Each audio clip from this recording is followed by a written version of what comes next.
Magandang araw again, Sir Bugs pa rin. At syempre, ito para sa ngayong vlog, meron tayong new arrival na 2020 Toyota Fortuner at itong ating 2013 na Toyota Fortuner para sa naghahanap ng old look.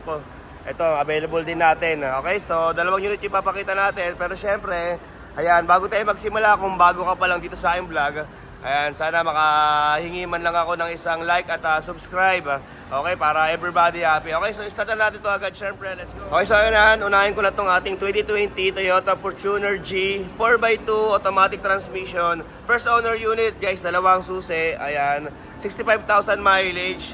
Okay, ang asking dito ay 1,168,000, 1.168. At syempre, sa price na yon, ganun pa rin, kasama na rin dyan ang transfer of ownership. At syempre, negotiable pa naman yung ating price.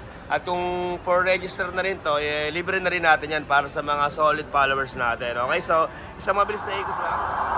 Okay, so ayan, ikutin lang natin. Number 3 yung kanyang coding. Syempre, naka-chrome na grill, naka-projector headlight, at meron na rin siyang full garnish set. Ayan, syempre, meron na rin siyang fog light, at meron na rin siyang RFID. Ayan, may dalawa para sa north and south. At syempre, isa pang maganda rito, bago lahat ng kanyang magulong, at ito, naka 2-tone mugs. Ayan, may stepboard na rin. Okay, meron na rin siyang tint, at ito, rain visor.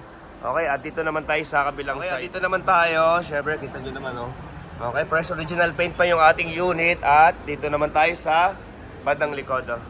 So, ayan. Okay, sa likod, meron na rin siyang sensor, may dalawa.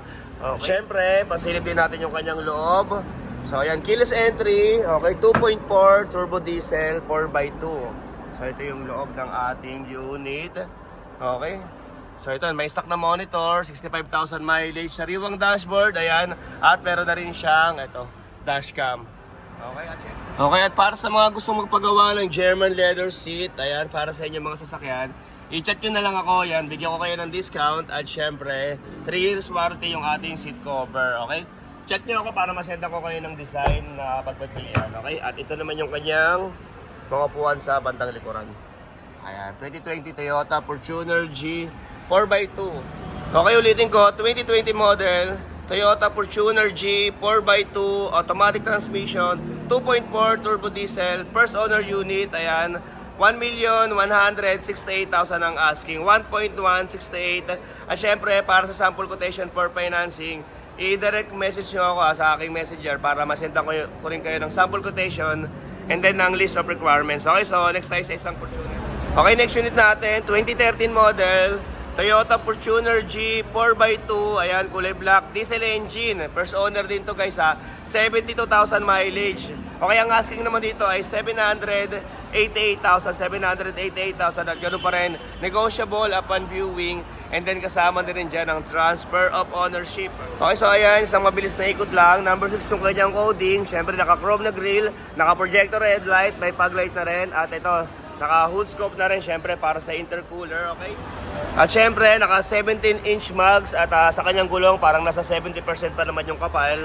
Ito, naka-stepboard na rin, naka-chrome na mga hawakan, meron na rin siyang rain visor at naka-tint. At check naman natin dito sa bandang likuran. Okay, at ito naman yung kanyang likod. Okay, 2013 Toyota Fortuner. So ito, meron na rin siyang sensor, may dalawa sa likod. At syempre, ito, interior naman tayo. So ayan, keyless entry, okay? At ito yung kanyang loob. So ayan, naka-leather seat na rin siya. Okay, 72,000 mileage, may monitor na maliit. Siyempre, meron na rin siyang dashcam. Ito, okay? At ito naman yung kanyang mga upuan sa bandang likod. Ayan. Ayan, okay? So ayan, ulitin ko, 2013 model, Toyota Fortuner G 4x2, automatic transmission, diesel engine, kulay black, 788,000 ang asking, 788,000, negotiable, and then kasama na rin dyan ang transfer of ownership, okay? First owner unit, okay? At ito, abang-abang na lang kayo para sa ibang unit na hinihintay nyo at marami pa tayong mga new arrival. Ayan, hindi ko lang sila ma-vlog ng sabay-sabay. Okay, so hanggang dito na lang muna. Thank you very much for watching.